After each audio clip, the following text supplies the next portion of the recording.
So first off, I know you've got this $15 million budget deficit going into this, but good trade-off to give teachers the raise that you were able to give them? Oh, 100%. One of the things that we think about all the time is how to support the educational experience within the ISD, and we know that the educator is critically important to that, right? The relationship that they have with our students. And so last year, understanding where we were, we had vacancies, we had different things that we had to work through. It was critically important that we made that investment.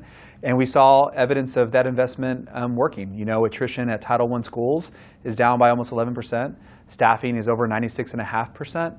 And so we're seeing that impact in our classrooms, and it's finding its way into the accountability system as well. And so we're very, very pleased. Yes, 100%. How will you deal with that $15 million going into the next budget cycle? Well, so one of the things people may not know about me is my master's degree is in finance from the University of Texas. So I'm very comfortable working with these types of numbers and working through different budgets in large organizations. And so last year when we made that commitment, we knew that we were starting the fiscal year. So we had opportunities over the course of the year to manage, to look at different expenses, to find efficiencies, and we've certainly found them. So we started with a $52 million budget deficit, but by the time it's all done, we'll probably end up being around $24 million. So we'll cut it by over half. Right now, and we just presented to the board about 4 weeks ago, we already demonstrated that we picked up almost $20 million of it. And so by the time we get to end this fiscal year, it'll be about half of what it was in the beginning. So yeah, it will continue to manage it in that way. Luckily for us, we've had healthy budget and finance protocols in place for years. We're AAA bond rated, one of the few school districts in the state that is. We have a healthy fund balance, and so for us, it was a calculated risk and one that we believe paid off. What else do you need to do for teachers to make Austin affordable for them? Well, affordable is it's challenging, right? So I think about it in multiple ways, right? The first thing is compensation, right? We have to continue to tackle compensation. We made a significant move last year, but we're nowhere near being the highest paid school district in Central Texas, and it's very difficult for those that serve Austin ISD to live in Austin. So we recognize that. So we got to continue to take multiple steps and aggressive steps at that. I think too, we have to figure out ways to help address housing. Many of our educators can't afford to live in Austin ISD, but we also have many of their staff, bus drivers, food service workers, custodians. They don't live in Austin. Many of them don't. And so about 25% of our workforce doesn't live in Austin. And so you saw us take some pretty creative approaches over the last year. We started a public facilities corporation. We actually are working on housing projects on AISD property, right? And those properties and those units will be available for educators, and there'll be a whole marketing approach around it. So that's two. I think the third one is making sure that our teachers feel appreciated, that they understand that they are valued here in Austin ISD. It's one thing to pay individuals, but we have to create a culture and climate to where people want to stay. And so we are hyper intentional and hyper focused on reducing the number of things we're asking educators to do, right? We've built up over years just task after task after task, and no one's ever sat down and said, what are we asking them to do? Is it actually providing a positive benefit to our students? And what we found is that over time, all these different things have been piled on. And so last year we went through a process called strategic abandonment, and we began to shed those things. And so for us, it's balance of life, it's compensation, and then doing what we can to support the affordability crisis here in Austin, and housing is one way we're doing it. I know Round Rock ISD has started offering subsidized apartments. Yep. Is that something that you're looking at? Oh, yeah. So we actually have a teacher-assisted housing program and that's led by our director of real estate. I oversaw it in my previous role. And so the housing component is one of it, right? Building housing on AISD property. But the other thing we're doing is working with large apartment providers and home builders to identify the barriers to entry into housing and then remove them. And so for us, we're able to take revenue that we generate from rental leases within Austin ISD and then use that to help subsidize some of those entries to barrier. I mean, deposits for some of these housing types could be a teacher's entire first paycheck. And so we have to really think about what we can do as an organization with all the resources we have to reduce those barriers. And yes, so we do have something similar, and it's been well underway, and you can see that on our website.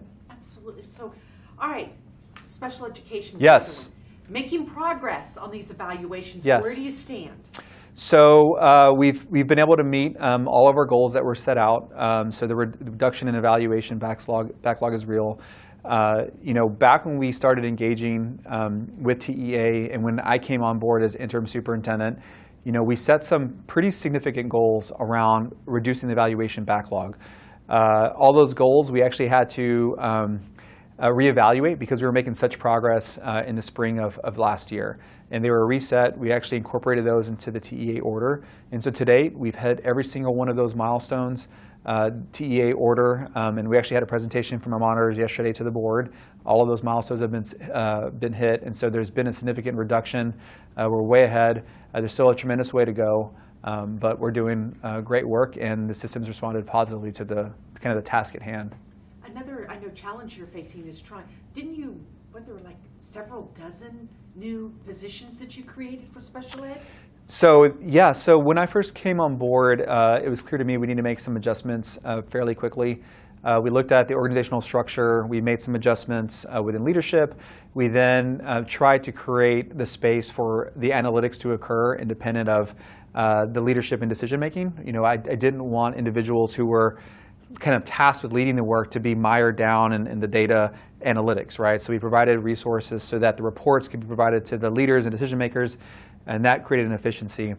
Over the course of the spring semester, we identified the need to add 50 additional special education teachers, and so we actually incorporated that into the budget last year. Our board supported it. So we're able to support that. So that's half of 100. Since then, we've actually allocated another 50.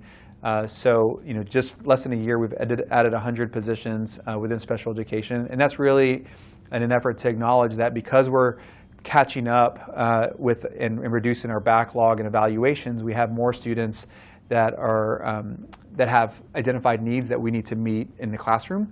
And so again, we are having some challenges in filling all those positions. But again, that's where we talk about evaluating where we are, making adjustments and improving. So you'll see us tackle some of that as we move into this next budget cycle now.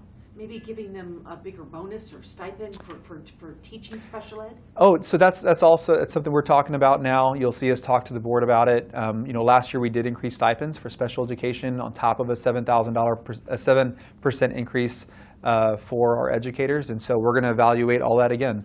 We are going to put resources into the classroom, right? And this is one area that we know where we're not quite able to meet the needs. And so we have to look at all available tools. This is one that we can use, which is compensation, but there are also many others. One of the things that we talked about last time, but one thing we identified in the spring was a need to really address the evaluators, LSSPs and diagnosticians. So we did make an investment in the spring of last year to increase compensation by 20%. There are limited diagnosticians and LSSPs within Central Texas. We had to be aggressive, and we made some decisions, and we were able to attract many of them back. We started with 20. Now we have over 73 positions filled. So you will see this administration be very intentional and very calculated in how we maneuver through our budget. But the focus will always be the classroom, and it will always be our students. So yeah, those are both things that we'll be tackling, and it's a continued improvement, but we've made some significant steps. This is a little bit more into the minutia. Sure. But this was a question that had come up, and it was about the IB track, right? Mm-hmm. And I know that there's maybe an effort to try to incorporate an elementary school in that IB track. So it would start maybe at Brecker Woods Elementary and go up through middle school and then high school. Do you feel like that is something that you support and the district would support financially? Well, I think, for us right now, we're in the process of working through our scorecard with the board. And so for those in our community that don't know, our board actually is redeveloping our entire scorecard. And within our scorecard, we have goals, and within each of those goals, we have growth progress measures. And one of them is, it's college career readiness. And so we have to think about alignment and pathways within our system, and what opportunities are we giving to our students, and what access are we giving students. Just because we have IB in one part of the city doesn't mean that it's accessible to everybody.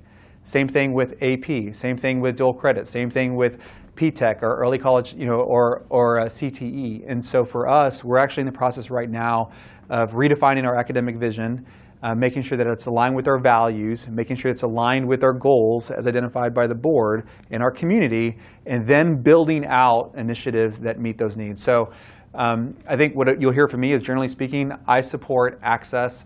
I support students having opportunities to get the things that inspire them.